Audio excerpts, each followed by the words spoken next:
Nah, Rafael Struijk itu sebetulnya informasinya kami dapat dari diaspora kita di Belanda. Ada pemain keturunan Indonesia di ADO Den Haag. Saya pikir awalnya Jordi Weerman. Lalu saya melihat wajahnya Rafael Struijk ini. Wah, ini bukti permulaan yang cukup ini.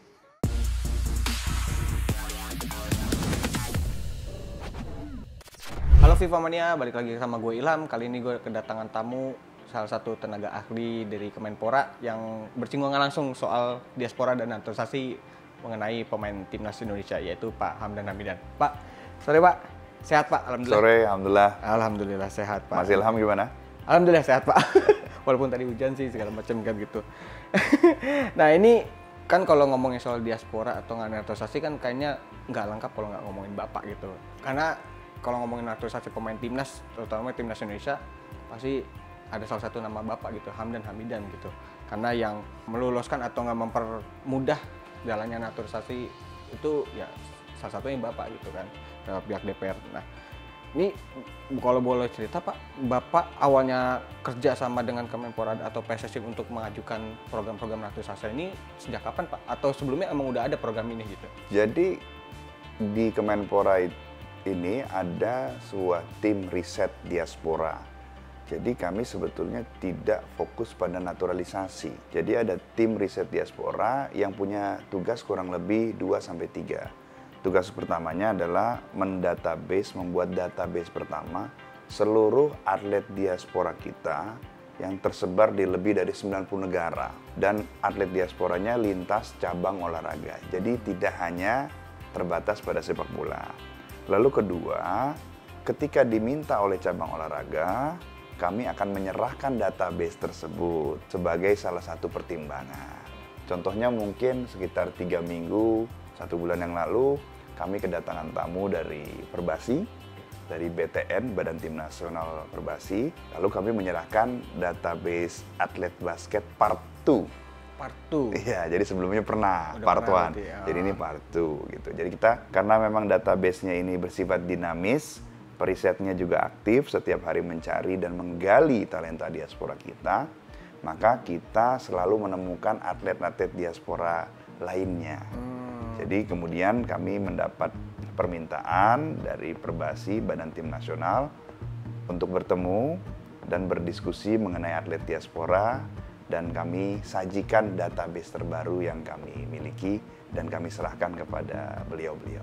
Oke, berarti kalau ngomongin soal diaspora itu berarti Bapak menyerahkan datanya ke pihak berwajib, misalnya Perbasi atau PSSI, nanti untuk pemain yang mau mereka diaspora itu tergantung mereka semua? Iya, jadi tugas kami hanya mendata saja. Dan ketika diminta, kami akan menyerahkan database-nya di Kemenpora. Oke. Nah, ini yang paling mungkin jadi basic atau nggak landasan utama dalam hal ini, bedanya diaspora sama naturalisasi itu apa sih Pak? Karena mungkin banyak yang nggak tahu ya. Makanya ada pertimbangan, ada perdebatan, ini pemain diaspora, enggak ini pemain naturalisasi, segala macam. Jadi tidak ada yang namanya pemain naturalisasi. Karena naturalisasi itu adalah proses mendapatkan kewarganegaraan baru dari kewarganegaraan sebelumnya. Naturalisasi itu prosesnya. Hasilnya adalah kewarganegaraan Indonesia, hasilnya KTP ataupun paspor, ya kan.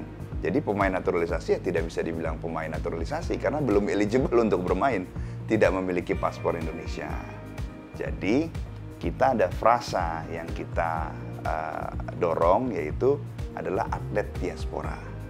Nah, atlet diaspora itu adalah atlet Indonesia yang di luar negeri. Nah, terbagi menjadi 3 kategori. Pertama adalah atlet yang berkewarganegaraan Indonesia, sedang berkarir di luar negeri. Kemenlu itu menyatakan bila lebih dari 2 tahun dikatakan diaspora. Jadi mungkin cukup banyak nih sekarang nih atlet diaspora gitu juga ya. Lalu kedua adalah atlet kita yang berdarah Indonesia, mempunyai keturunan Indonesia baik dari ayah, ibu, kakek maupun nenek. Lalu yang ketiga adalah anak dari kategori 1 dan kategori 2. Anak dari atlet kita yang masih aktif misalnya. Ataupun anak dari atlet diaspora kategori 2 yang keturunan Indonesia. Kita menyebutnya semuanya itu sebagai atlet diaspora. Karena ini oksimoronik lah, saling bertentangan. Karena naturalisasi itu prosesnya, hasilnya adalah sumpah WNI, setelah WNI, ya mereka mempunyai hak dan kewajiban yang sama di mata hukum dan pemerintahan. Kalau ngomongin soal proses diaspora atau enggak pengembalian para atlet ini ke timnas Indonesia sendiri, itu sesuai dengan undang-undang atau tidak Pak? Atau undang-undang itu baru dibuat gitu segala macam? Karena kan kayaknya sebelum-sebelumnya tidak ramai soal hal ini. Jadi mungkin kalau kita lihat pemanfaatan atlet diaspora itu, kalau kita berbicara sepak bola saja ya, itu sudah ada sejak Piala Dunia tahun 1930. Jadi negara-negara yang mungkin mempunyai potensi diaspora mereka yang dahsyat, mereka memanfaatkan talenta yang ada untuk mendapatkan prestasi yang optimal. Nah, kurvanya itu rata-ratanya itu sekitar 10%. Nah, kalau kita lihat di Piala Dunia terakhir kemarin yang di Qatar, itu tuh penggunaan atlet diaspora itu atau pemanfaatan atlet diaspora itu bisa sampai 16,5%. Nah, kita bayangkan sejenak. Kalau nanti ada Piala Dunia berikutnya, kalau tidak salah 40 tim ya? Iya. 40 tim ya. Nah, satu timnya itu ada 23 pemain. Itu kan berarti berapa? Kalau 20 saja sudah 800. Iya. Ya, 800 pemain ya. Nah, kalau 800 pemain, kita ambil 10%-nya aja berapa berarti? 60. 80. Kalau 20% naik, jadi? 160, iya, 160 ya. Betul, jadi 160. Jadi ada estimasi kemungkinan besar di Piala Dunia berikutnya, could be 80 pemain sampai 160 pemain, itu sebenarnya atlet diaspora atau mungkin mereka berkewarganegaraan ganda. Nah, di Indonesia tidak mengenal kewarganegaraan ganda. Yang ada itu anak berkewarganegaraan ganda terbatas hingga berusia 18 atau 21 tahun. Nah, proses naturalisasi adalah proses peralihan dari satu kewarganegaraan dalam konteks Indonesia, dari kewarganegaraan asing menuju kewarganegaraan Indonesia. Ada peraturannya, ada undang-undangnya, yaitu Undang-Undang Nomor 12 Tahun 2006 yang memungkinkan seseorang itu dinaturalisasi karena dua hal. Pertama, karena jasanya terhadap Republik ini berarti telah melakukan sesuatu, atau atas dasar kepentingan negara karena dibutuhkan oleh negara untuk menghadapi tantangan global ataupun untuk menghadapi kompetisi-kompetisi olahraga misalnya. Nah, atas dasar kepentingan negara inilah yang digunakan oleh cabang olahraga untuk mengajukan atlet diaspora. Kemudian diteliti oleh Kemenpora, Kemenkumham, Setnek, BIN, DPR, hingga ditandatangani oleh Presiden Republik Indonesia. Begitu. Oke, berarti jatuhnya intinya adalah naturalisasi adalah prosesnya. Prosesnya. Kalau untuk atletnya sendiri ada ini atlet penting diaspora. sekali saya sampaikan di sini. Naturalisasi itu prosesnya. Hasilnya itu adalah kewarganegaraan Indonesia. Kalau dia sudah warga negara Indonesia, maka dia mempunyai hak dan kewajiban yang sama di mata hukum dan pemerintahan. Ketika dia sudah bergabung dengan suatu tim nasional, tidak ada namanya itu atlet diaspora. Tidak ada namanya atlet lokal. Yang ada adalah atlet timnas. Jangan sebut mereka pemain naturalisasi, jangan sebut mereka pemain lokal ataupun pemain diaspora, tapi sebut mereka ketika mereka membela Garuda kita, sebut mereka adalah pemain timnas. Itu suatu kehormatan yang kita bisa berikan buat mereka-mereka yang berjuang. Oke. Nah, ini kan balik lagi yang saya bilang tadi. Kalau untuk melakukan naturalisasi ini kan sebelumnya tidak semarak sekarang gitu ya. Apalagi mungkin dengan animo masyarakat yang mulai tinggi juga terhadap sepak bola Indonesia. Nah, alasan utamanya apa pihak PSSI atau nggak pemerintah untuk melakukan naturalisasi dengan marak ini sebenarnya apa sih Pak? Gitu? Ada alasannya? Mungkin kita pertama kali lihat dulu apa yang kita pernah lakukan sebelumnya. Kemudian apa yang kita lakukan saat ini.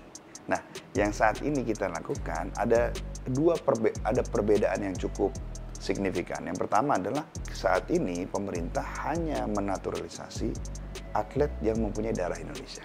Lalu kedua, untuk kepentingan negara. Jadi dua hal ini menjadi signifikan untuk dipahami. Jadi pada umumnya seperti atlet-atlet sepak bola yang dinaturalisasi, mereka bermain di mana? Apakah di klub di Indonesia atau klub di luar negeri? Di luar negeri. Di luar negeri. Kemudian dipanggil ke timnas ketika ada waktu kompetisi. Jadi mereka hanya di Indonesia ketika ada training camp di Indonesia atau ketika Indonesia akan bertanding. Karir mereka di luar negeri. Ini adalah suatu upaya besar sebetulnya dari cabang olahraga, dari Kemenpora, agar kita bisa memanfaatkan atlet diaspora kita yang berkompetisi di level yang lebih tinggi saat ini dari apa yang ada saat ini di Republik ini. Oh, berarti semata-mata tujuannya hanya untuk meningkatkan prestasi tim Betul. sendiri. Dan itu dilakukan sebagai short term. Seperti kata Pak Menteri itu short term, short dan medium term, ya. Tetapi ini hanya salah satu strategi dari begitu banyak strategi yang dilakukan oleh pemerintah guna meningkatkan prestasi olahraga di Republik ini. Karena pertanyaan yang menyangkut sepak bola, izinkan saya menjelaskan. Pertama, adanya Inpres sebelumnya yang dikeluarkan oleh Presiden Jokowi, Inpres nomor 3 tahun 2019 tentang percepatan sepak bola. Kemudian ditindaklanjuti dengan berbagai macam hal. Pertama, misalnya dengan penyelenggaraan beberapa kali, puluhan kali bahkan pelatihan coach agar menambah lisensi yang ada, lisensi D, lisensi C yang ada. Saat Inpres ini pertama kali dikeluarkan, itu sekitar 997 pelatih berlisensi C yang ada di Indonesia. Sekarang sudah lebih dari 1000. Itu dikerjasamakan antara Kemenpora, PSSI, dan juga universitas-universitas yang mempunyai jurusan olahraga. Kegiatan penyelenggaraannya ada di Jawa Barat, Jawa Tengah, Jawa Timur, DKI, Sumatera, dan di berbagai tempat lainnya. Di Bali. Nah, kemudian kita juga membangun fasilitas training, Cibubur Sport Center ya, Cibubur yang terbaru ini. Itu bisa 8 sampai cabang olahraga dari mulai atletik, panahan, sepak bola, dan lain sebagainya. Itu state of the art ya. Lalu yang ketiga yang tidak kalah penting, investasi terhadap training camp pertama di Republik ini untuk PSSI, yaitu atas kerjasama dengan FIFA, PSSI, dan pemerintah, di mana pemerintah hadir menggelontorkan sekitar 95 miliar untuk pembangunan training facilities yang ada di IKN. Yang tidak kalah penting adalah penggelaran atau penyelenggaraan dari kompetisi-kompetisi usia muda di bawah naungan Kemenpora, ya. Karena apa? Kita pun mendorong peningkatan atlet usia dini melalui PPLP, sekolah PPOP, dan SKO, Sekolah Kejuaraan Olahraga. Hasilnya apa? 7 dari pemain timnas U23 berasal dari PPLP, PPOP, dan SKO Kemenpora. Yang tidak kalah penting lain adalah crown jewel dari youth development, salah satunya adalah penyelenggaraan Piala Dunia U17. Itu adalah simbol terbesar dari pembinaan usia muda sebetulnya. Kita sukses menggelar Piala Dunia U17, negara hadir, ya kan, memberikan government guarantee, bekerja sama dengan PSSI, dan menggelontorkan uang sekitar 399,5 miliar untuk menggelar gelaran youth development tertinggi di sepak bola, yaitu FIFA Under 17 untuk usia tersebut. Ini kan kalau ngomongin tadi Bapak crown jewel ya, berarti kan pasti kan untuk target pasti ada yang lebih tinggi lagi gitu. Betul. Dari pihak Kemenpora sendiri ada nggak sih menargetkan event yang lebih besar lagi, mungkin Piala Dunia U23 atau nggak Piala Dunia Wanita gitu? Ya, mungkin tentu kan dengan keberhasilan bersama ya, PSSI, pemerintah menggelar FIFA terutama menggelar Piala Dunia U17, tentu harapannya setelah gelaran yang sangat baik ini, kita mendapatkan amanah yang lebih tinggi lagi, yaitu Piala Dunia U20 dan gelaran-gelaran yang lebih prestisius lagi.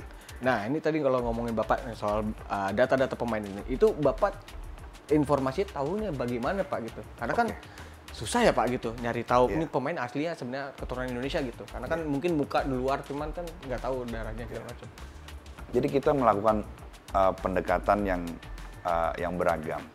Kita melakukan pencarian dengan open source, ya. Kemudian kita mengontak misalnya klub, kemudian mencoba mendapatkan informasi dari diaspora kita di luar negeri. Nah, ini menjadi kunci sebetulnya, karena biasanya ketika kita berbicara dengan diaspora kita, terutama yang penggemar bola di sana, mereka juga aware terhadap diaspora lainnya yang berdarah Indonesia. Saya beri satu contoh. Ketika saya berbicara dengan atlet diaspora kita yang bermain di VTC, misalnya Jim Crow, dulu mungkin pernah dengar namanya, yang sempat ikut trial, saya bertanya, Jim, kamu bisa verifikasi saya nggak? Nih saya ada beberapa nama nih atlet diaspora yang saya tenggarai ini orang Indonesia, betulkah? Kemudian dia yang memverifikasi dan bahkan menambahi nama-nama baru. Jadi ini sebetulnya suatu aset kita, yaitu dengan berbicara dengan diaspora kita. Kami juga misalnya sering berbicara dengan diaspora yang mungkin tidak berkecimpung di sepak bola, tapi mereka mendengar ada atlet kita juga yang berkecimpung di olahraga dan sebagainya. Itu juga biasanya mereka memberitahu kepada kami, baik lewat email, lewat telepon, lewat WhatsApp, lewat Instagram. Kita selalu membuka channel tersebut. Memang waktu di awal-awal itu yang paling sulit. Jadi dulu kami tuh sampai ada kompetisi usia muda, itu kami mendownload PDF. Di PDF-nya itu ada nama-nama. Kalau namanya Situmorang, kayaknya ini adalah bukti permulaan yang cukup. Iya benar. Ya kan? Ya. Nah, tapi yang paling sulit bagaimana kalau namanya bukan nama Indonesia. Iya kan? Nah, itu biasanya itu kita bisa berbicara dengan timnya yang kita dengar bahwa ada atlet Indonesia.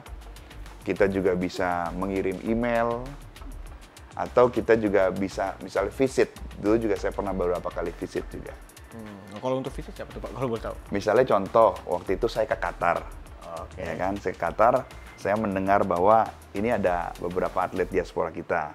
Lalu kita bertemu dengan mereka. Ya kan, oh iya ternyata betul keturunan Indonesia, berdarah Indonesia gitu. Oke. Nah, ini kan kalau ngomongin soal proses naturalisasi itu apa sih yang menjadi kendalanya dalam hal melakukan naturalisasi pemain tersebut, Pak? Tidak ada kendala serius ya kalau kedua belah pihak itu bersepakat untuk melakukan naturalisasi ya. Karena naturalisasi itu bermula dari cabang olahraga. Di Kemenpora tugas kami adalah menganalisa, kemudian kalau dirasa memang sesuai dengan target yang sama-sama kita ingin raih, maka kita akan meng-approve-nya. Seperti contoh misalnya kemarin Mas Menpora baru benar dilantik, kemudian ditanya mengenai dokumennya Kevin Dix.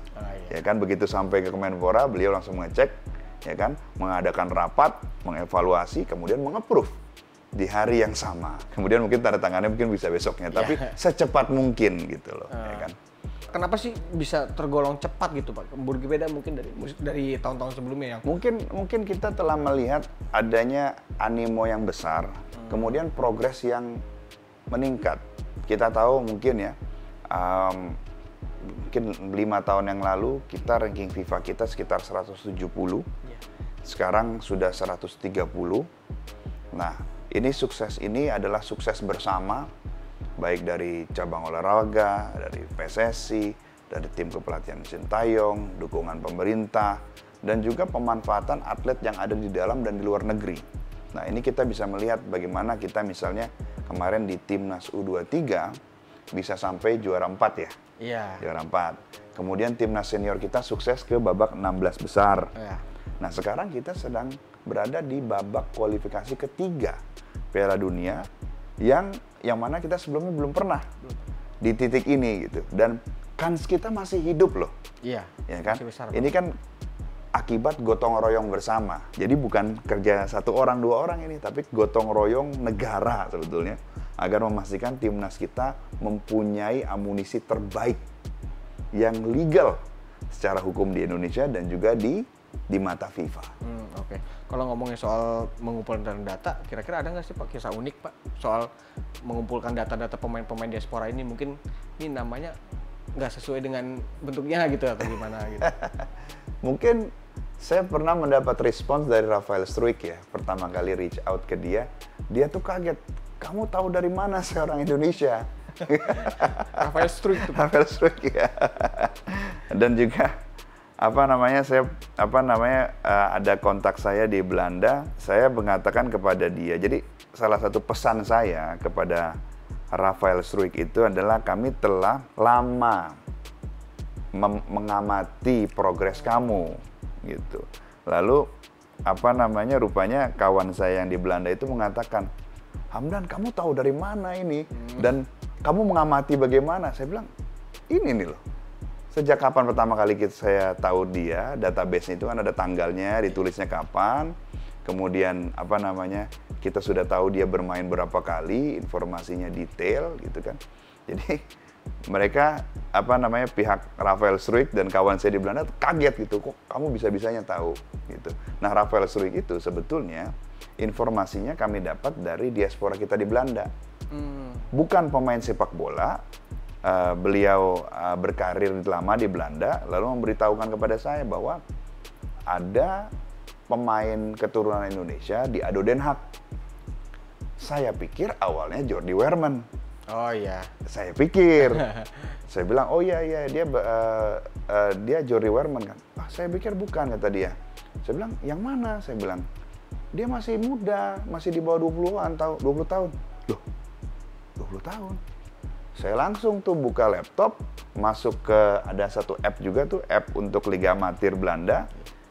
Saya cek nih U20, U21-nya ADO. Lalu saya melihat wajahnya Rafael Struijk ini. Saya langsung melihat, wah ini bukti permulaan yang cukup ini. Dari muka udah kelihatan Pak. Bukti permulaan yang cukup. Saya screen capture, yang ini bukan. Saya tanya sama kawan saya. Kata dia, oh iya nih, kayaknya iya nih. Saya coba confirm lagi sama kawan saya yang suka sepak bola. Nah, sambil kita cari tahu, kita juga bertanya, ya kan?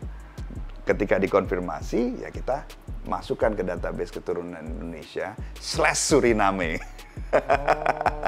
Dan ternyata benar, Indonesia dan Suriname. Oh gitu. Berarti ibaratnya Rafael Struijk itu adalah momen yang paling unik sebenarnya, karena kan nggak tahu. Makanya maksudnya Bapak berekspektasi si Jordi Weerman, ternyata malah ini ada juga gitu. Betul. Jadi kita menemukan pemain ya sekarang sekarang sudah beda. Di mana bahkan pemain itu walaupun kita sudah tahu, bahkan mereka reach out duluan. Oke, misalnya saya kasih contoh Jens Raven. Nah, Jens Raven itu kita sudah tahu dia sejak mungkin Juni 2023 kita aware ketika dia pindah klub ya ke Dordrecht. Ya. Kita tahu dia keturunan Indonesia karena kita juga punya informasi tentang Dordrecht. Kita juga punya kawan di Dordrecht lah istilahnya gitu yang bisa memverifikasi. Kemudian kita masukkan dia di database. Bulan Desember, kalau nggak salah tanggal 14, tanggal 15 Desember tuh dia mengirim pesan kepada saya. Pesan personal tuh Pak? Pesan personal. Lalu saya mengatakan, saya terima kasih bahwa saya dikabari gitu kan. Terkait Anda, saya bilang, kebetulan kami memang sudah tahu bahwa Anda itu keturunan Indonesia gitu. Nah, kami di Kemenpora bertugas mendata Anda saja gitu. Adapun panggilan dan lain sebagainya itu kewenangan cabur. Maka keep up the good work, terus berjuang ya kan, terus memberikan yang terbaik, mungkin saja kan mendapat kesempatan. Kalau nggak salah 2 bulan 3 bulan kemudian dia bertemu dengan Coach Sintayong kalau tidak salah waktu itu. Jadi saya bilang wah memang rezekinya mungkin. Oh oke. Ini Pak, ini kan seperti kita lihat kan saat ini kan banyak pemain keturunan Indonesia yang berposisi sebagai pemain belakang. Nah dari ucapan Bapak tadi, kalau misalnya Bapak hanya menawarkan data kepada PSSI untuk urusan apakah itu mereka mau dinaturalisasi atau tidaknya itu tergantung dari PSSI-nya gitu. Apakah ini terjadi karena memang kuota atau nggak jumlah pemain lini belakang itu sangat banyak berbanding jauh dengan pemain gelandang atau nggak lini depan, atau sebenarnya semuanya sama-sama banyak itu untuk posisinya? Ya, jadi mungkin pertama saya jelaskan dulu. Jadi tugas kami hanya mendata saja. Kemudian jika diminta, maka kita siap menyerahkan database di Kemenpora. Jika ada kebutuhan untuk misalnya mencari tahu pemain diaspora kita lintas cabang olahraga. Nah, adapun terkait sepak bola, tadi kan penyerang, ya tentu kami melakukan pendataan. Kalau secara umum, memang banyak kami temukan pemain berposisi back, betul. Namun kita juga menemukan ada 30 berposisi striker, ada 40-an berposisi winger, gitu. Jadi memang cukup banyak dan data ini akan terus bertambah. Tapi kalau kayak gitu, apakah ada updatean Pak, maksudnya dari pihak PSSI-nya untuk meminta dari salah satu namanya itu? Kami ketika kami diminta tentu dan juga kami siap memberikan. Seperti halnya misalnya Coach Nova sebelumnya pernah meminta data, maka kami pun menyerahkannya. Kalau untuk dari, kan kita kan sekarang punya 3 level timnas ya, U17, U23 dan U senior gitu. Dan untuk U17 ada Coach Nova, di U23 atau U20 itu ada Indra Safri, dan di senior itu ada Sintayong gitu. Nah, dari ketiga pelatih ini, mereka punya kriteria masing-masing nggak sih Pak untuk menentukan pemain keturunannya gitu? Dari segi Bapak gitu ya, Bapak lihat gitu. Mungkin itu pertanyaan yang lebih tepat ditanyakan kepada beliau-beliau. Oke. Tugas kami mendata saja. Kemudian biasanya ketika kita berbicara data itu, kami juga umumnya memberikan football CV. Lalu kedua itu adalah mencantumkan video. Kayak orang kerja berarti ya? Kayak orang kerja gitu. Ada videonya. Jadi terutama ini akan sangat membantu untuk pemain yang usianya muda. Seperti halnya waktu kami menciptakan database itu untuk U17, kami memasukkan football CV-nya Matt Baker, Lucas Lee, video. Nah, kemudian mungkin dirasa pantas untuk diuji cobakan di trial, maka mereka dipanggil oleh Coach Nova. Kemudian kita bisa melihat bahwa ada beberapa pemain yang tidak lolos seleksi dan ada beberapa pemain yang lolos seleksi seperti Lucas Lee dan Matt Baker. Nah, adapun untuk pemain yang bermain sudah profesional kontrak dan bermain di liga-liga besar, pada umumnya mereka sudah cukup terkenal ya. Dan juga mereka bisa diakses videonya bahkan lewat YouTube misalnya. Ataupun misalnya kita sekarang bisa menonton Liga 2 Belanda, Liga 1 Belanda, sehingga bahkan liga-liga lain ya. Kemarin kita nonton JIZ misalnya bermain melawan Inter Milan gitu. Jadi pemain-pemain yang levelnya bermain di kompetisi top 10 di dunia, saya pikir cukup mudah untuk diakses. Kalau ini kan total ada berapa data pemain diaspora Pak saat ini yang Bapak milik untuk saat ini?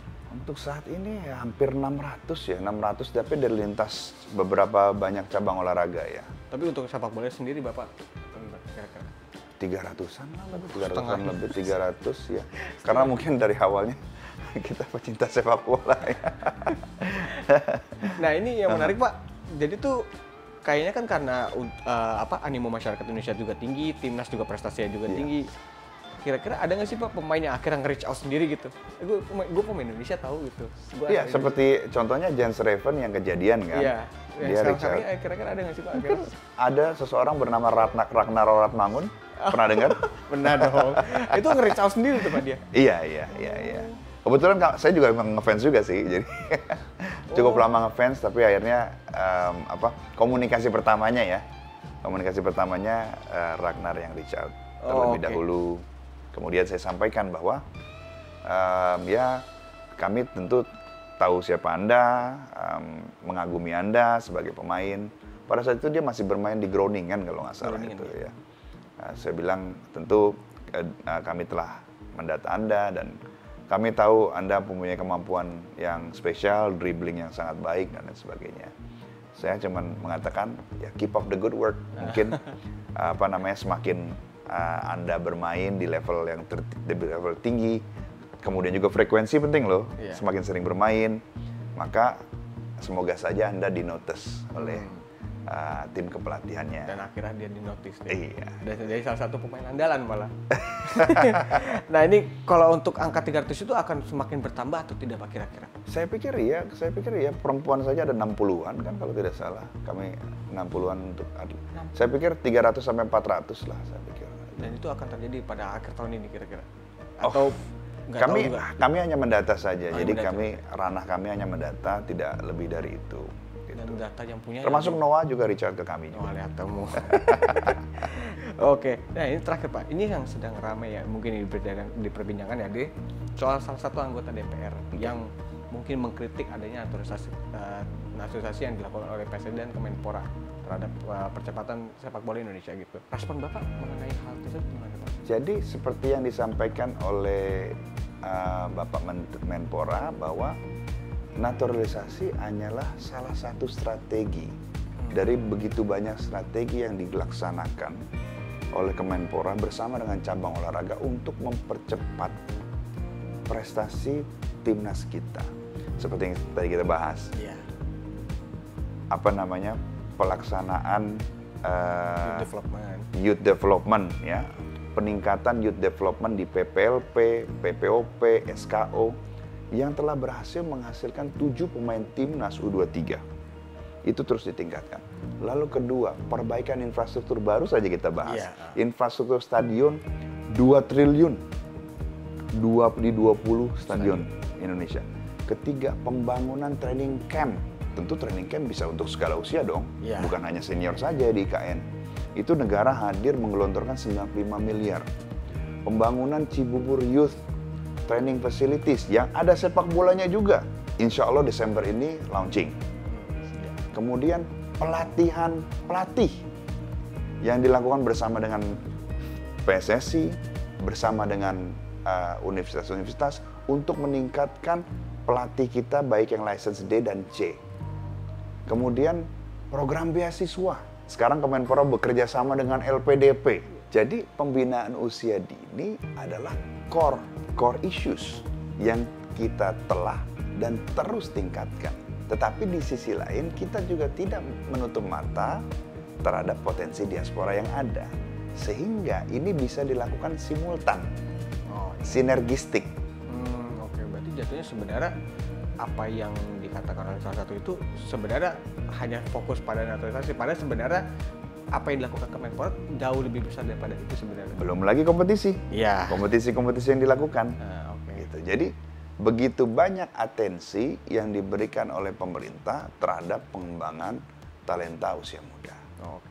Tapi dari Bapak sendiri kira-kira mungkin target yang ingin Bapak capai untuk Indonesia sendiri apa sih Pak? Maksudnya kan U17 sudah nih.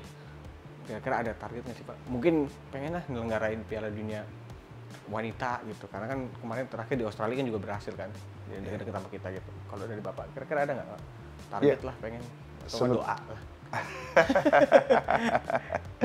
Tentu saya melihat sebagai pecinta sepak bola ya, timnas itu sebagai imun boosternya rakyat Indonesia.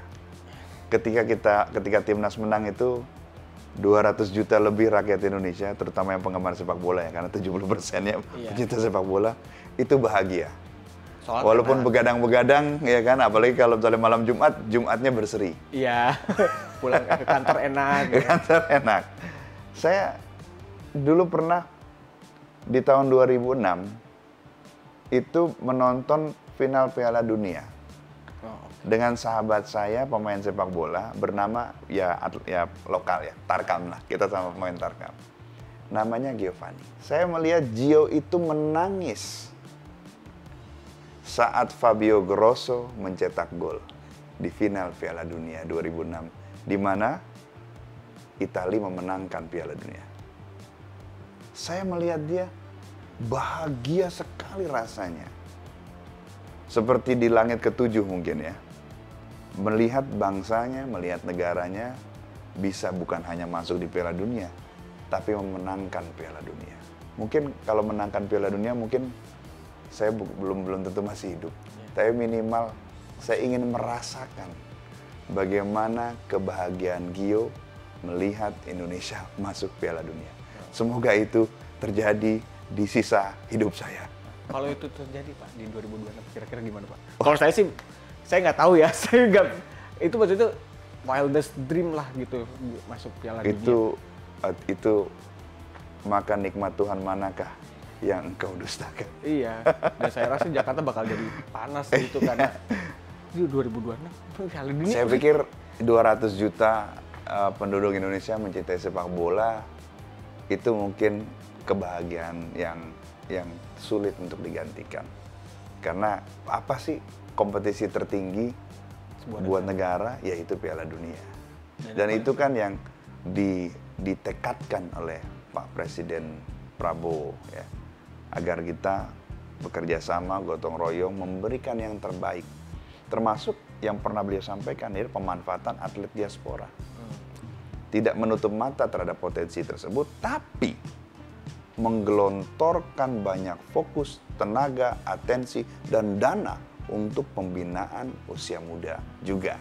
Oke, terima kasih Pak waktunya Pak. Mohon maaf kalau ganggu waktu ini. Oke, ya itulah perbincangan saya dengan Pak Hamdan Ramadan. Bye.